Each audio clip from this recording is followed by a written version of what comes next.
Luigi Denza e Peppino Turco, per promuovere la funicolare, inventarono uno spot pubblicitario ante litteram, una canzone destinata nel tempo a diventare più famosa e più longeva della funicolare stessa.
Della Spagna, io vengo a te,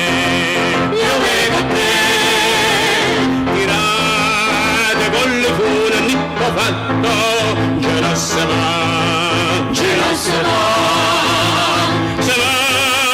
come lo viento all'antrasatta, 2 anni sa.